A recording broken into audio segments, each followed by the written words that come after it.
Hello, Brobs. We're back with more of this mystery book.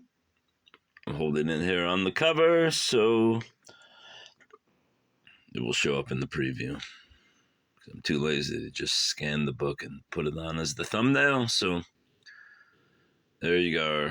There's the cat. Look at the cat. Look at that. I won't coin you, cat. I won't coin you.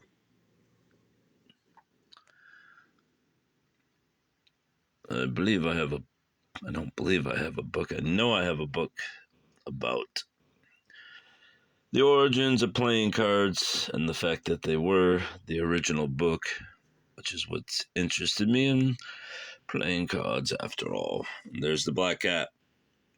I will never profit off you, black cat, unless it happens incidentally. Of course, if I sold this book, which I think I purchased for $235, I could probably make $500 if some fool bought it, but I don't think I'll sell it. Look at the kitty. The kitten and the gypsy. Alright, I think that's enough lingering for this to appear in thumbnails. Let's get to the book, Rob. After the long fictional introductory, we are at the Square of Sevens. Bradamante, but is this authentic? Is it an original? Is it a true original thing? As I'm pressing down a 120-year-old book, flat at the spine, which is about the dumbest thing I could do, but whatever. Bradamante, I think that's how you say it. But is this authentic? Is it an original?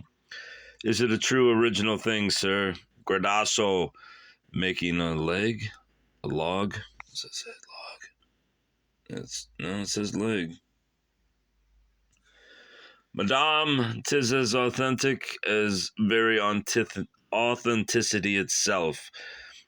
'Tis truth's kernel, originality's core, provided you are but willing to believe it such. Bradamante, sir, you quibble. Gradasso, making a leg once more. Madame, 'tis precisely in my vocation to quibble, and delicately. From the superglorious life and death of Prince... It's gotta be the smallest print I've ever seen. Authoritative, a tragedy. Never heard of it. A Square of Sevens. Please focus.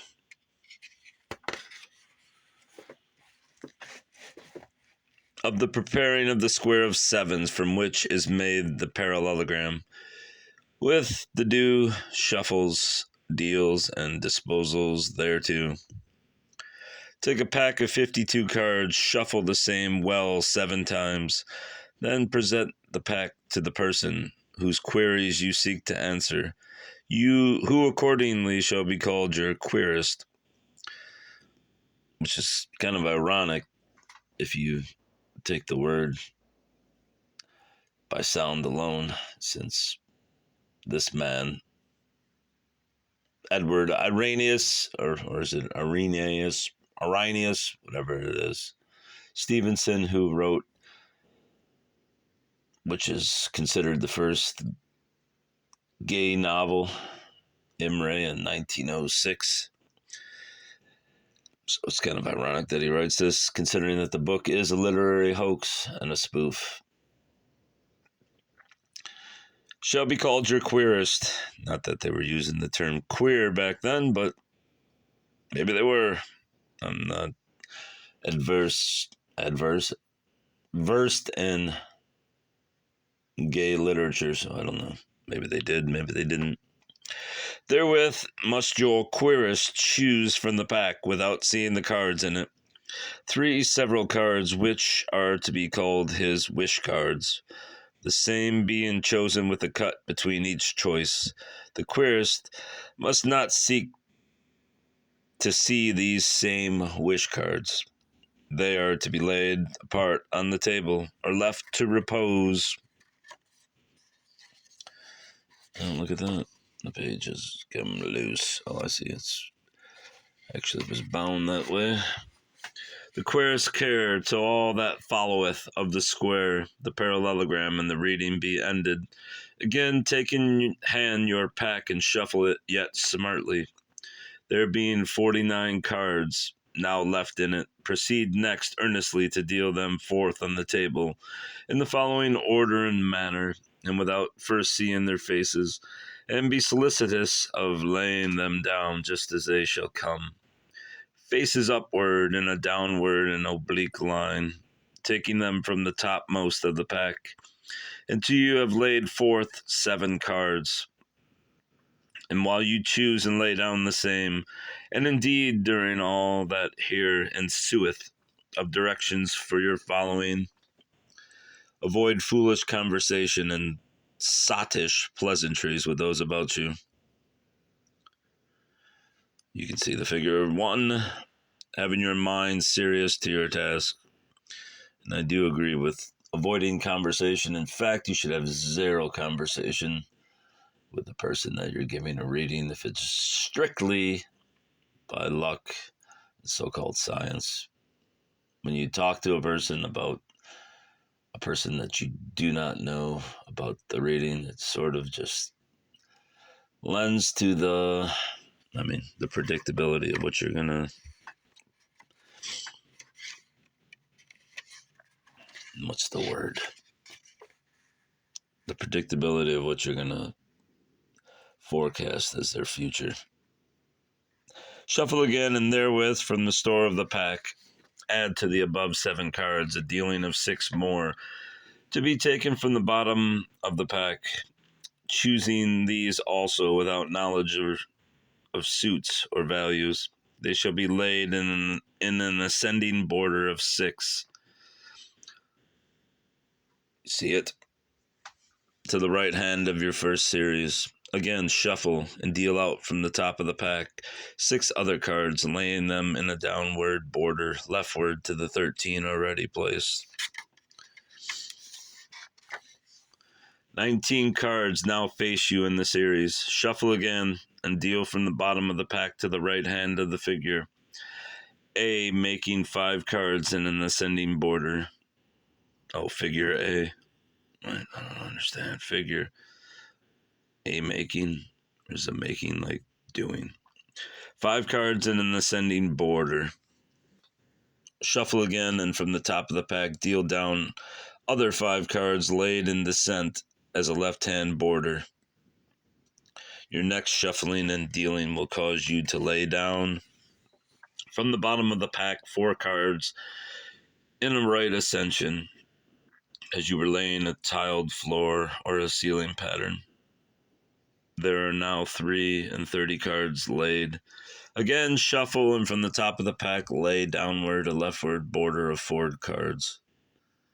Observe that each side of your figure thereby has 4 cards, and its midmost rows horizontal. I think that's supposed to be horizontal, and perpendicular. Contain, like the first row, laid 7 cards apiece, and offer thereby a fair cross, the goodliest sign. The first figure needed, the square is now nearing shape. Its rows, diagonal or horizontal or perpendicular, equalizing. Shuffle and deal from the bottom of the pack a rightward border of 3 cards, upward laid. You have now 4 rows of 7s in your figure, a cross withal still to be found in its middle, reckoned up and down and right and left. You must now shuffle, so well as your lesson cards will allow, yet with but 1 shuffle, and deal from your pack's top a downward left-hand border of 3 cards. Note that you now have in your figure 3 rows of 7s, which you may well wish were guineas for your purse. Again, shuffle as best you can.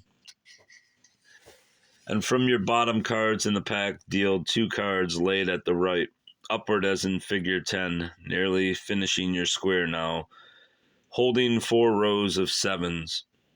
Again, mix your cards and deal from their top 2 cards, leftward laid in descent as in figure 11. How much, oh friend, in human life is nearly perfect, yet not quite perfect. Confused now as best and honestest you may, for you can hardly essay a shuffle, at least once your two last cards, and so complete your square of sevens, out of which will presently rise the parallelogram by laying its 48th and 49 cards in opposition corners, as in figure 12. Consider this figure attentively, for now have you before you the very square of sevens, being a magical square, figure of 49 cards, whose rows include ever 7 cards, taken anyways. And that same mystical square now must be made ready for use in reading your querist's fortune or experiences, by making it into a parallelogram of smaller compass, through what is called its formal reduction. Of the square formerly reduced to the parallelogram, and of the master cards and the sacrifice. Having thus built your square, choose the extreme right-hand card in its uppermost row. Lay it on such card of the same suit as lieth nearest it, in the same row, if there be such, save on the last card on the left of the row. This leftward card in each row is called the row's master card, and it cannot be covered by any other card, nor be moved. It must open and alone abide as it is, and the 7 master cards, counted downward on the square's left edge, make what is called the master column. If you have no other card of the same suit as your rightward card, or none save those of the master column, let it lie. But if you can, lay it on another, not a master card, of any degree in the suit. For observe the degree here matters not, so do. And then make it leftward, and then mark if leftward and toward the master card of this rose. I can't read. And then mark if leftward and toward the mastered card of the row lies another of the same suit. If so, take up the 2 cards you laid together and lay them on this third one. Look again and carefully, and if another of the suit be found, carry to it the former ones. So do until you have no more of its suit toward its left to join unto, and until all the cards of one suit in the row lie piled together, save the master card, which, even if it be of the suit lieth alone leftward, as it was first dealt out and down in the last square. Proceed then with the next suit in the row, and so with each row until you have thus sorted all the cards, save the master cards. This is the reduction. Close now and straighten up together each of the rows thus broken into piles, pushing ever toward the master row. Thus have you a new figure, smaller than the last square of sevens, and somewhat irregular, there be in some rows 5 cards, and others less, even so few, though rarely, as 3 or 2. Note that a pile of cards is reckoned only as 1 card. Note, too, that with cards that have become hid beneath others you have no concern. Next, cast or lay aside in a parcel all cards in the figure that are not contained in the 3 columns leftward, the master column and 2 other columns. If your reduction done, any row offered a sight but 2 cards, the master card and its neighbor, so must the row abide. But this comes rarely. You will best not disturb the cards hid in the piles, for it is well to let sleeping dogs lie, and, moreover, needless fingering and quiddling of the parallelogram is not commended. With the cards thus rejected, have you no more to do. They are called the sacrifice. I've done this a few times. It's sort of complicated in a dumb way. Now have you a parallelogram of 1 and 20 cards in sight, reduced from the square that formerly held 9 and 40. With these 1 and 20 now under your eyes, will be your queerest affair. You may indeed ask why so much labor is made of building the square only to reduce it, to despoil it, and to force it to hide or depart with so many of its sevens, as by a sudden slaughter or a panic or a plague. But it is held that by such prior shufflings, dealings, and placings are much cherished the accidental declarings of fate's intelligence, and that by the other processes, embracing the sacrifice, there remain for reading just the cards decreed, free from disposition, by light-fingered craft, or from ticklish arrangements by skill. And the square itself, the parent of the parallelogram, is of great harmony as a mystery. Indeed, all other methods of reading fortune in cards are incomparable to it, or incomparable, as a true English man would say. Shall we go to the next one or not? Let's see how long this is. Yeah, we got time. Of summarizing in the parallelogram its aspect, and of the fortune or experience of the querist that it will report. With your parallelogram thus built, observe it as a whole, as an whole, and remark if it hath an agreeable or unpleasing aspect, one auspicious or unkind, according as it contains rather the red or the black suits. For a red aspect is kindly, a black aspect contains many less favorable cards, especially if they be spades. And for another matter, and a wider notice as to the suits of cards, it has long been assured by those best knowing card intelligencies that the suit of hearts is the suit of the affections, passions, fancies, and feelings, and the suit of diamonds ever refers to condition in life, society, wealth, position, and the fine arts, and contains many comfortable cards. In the clubs lies the judgment, the intellect, the will, and the affairs of a man's brains, and what he doeth of his own mastery and genius. The spades is ever the suit of doubtful or worse prognostics, of the events that arbitrarily fall to man's lot, those things which hardly can any prescience or plans or conditions of our own making amend. Thence is it that in especial comes a serious, nay, even a gloomy appearance to the parallelogram. Your first glance at it, therefore, gives you a general character in it, to state first to the querist before its details, but particularly note that matters to be read in its cards may often refer not to the future or to the present, but to the past. Especially is this the truth with the old or elderly, or with those wed.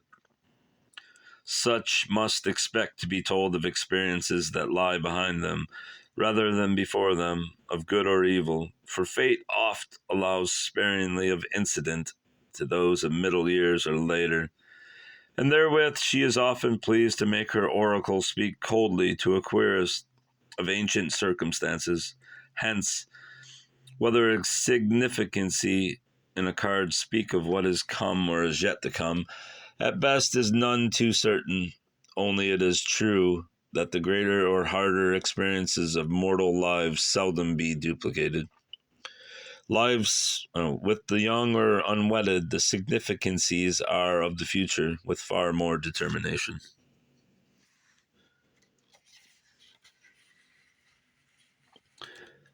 Of the reading of the parallelogram, according to the Tavola, and of the wish cards.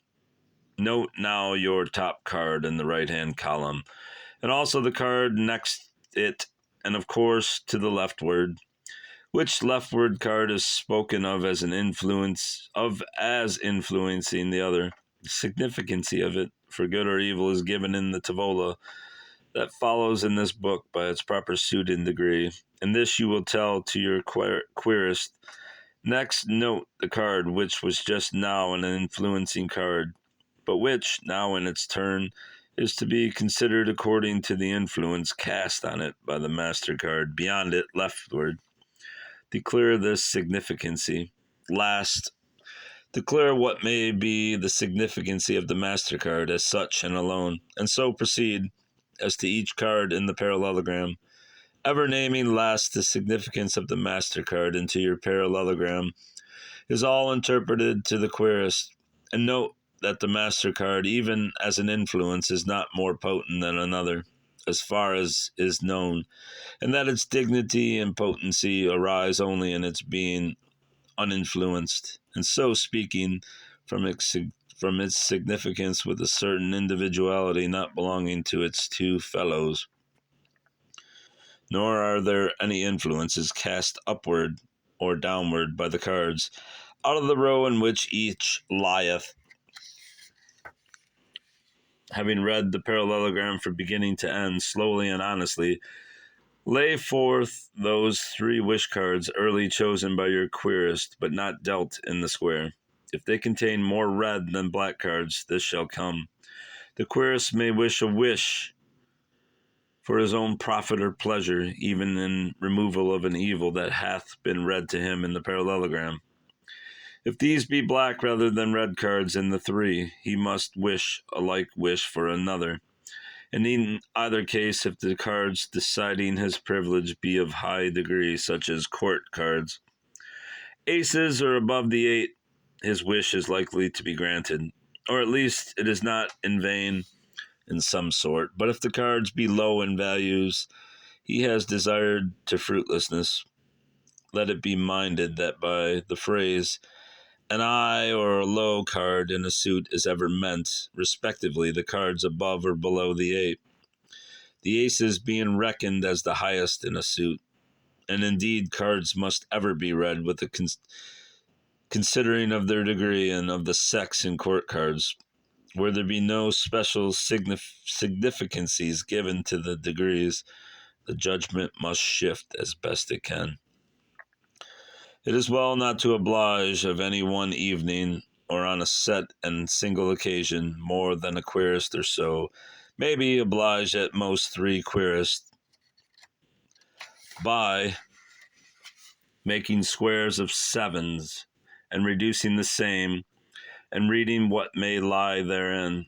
Too much of a good thing makes it overcommon, blunts the appetite, and dulls the apprehensiveness of the reader. With fatigue, too, may come carelessness, and, on good occasion, even lying. And besides, let us respect the supernatural. The Tavola of significancies and influences proper to the true reading of the parallelogram, adjusted in a system of alternatives. This looks like it's going to be the next reading.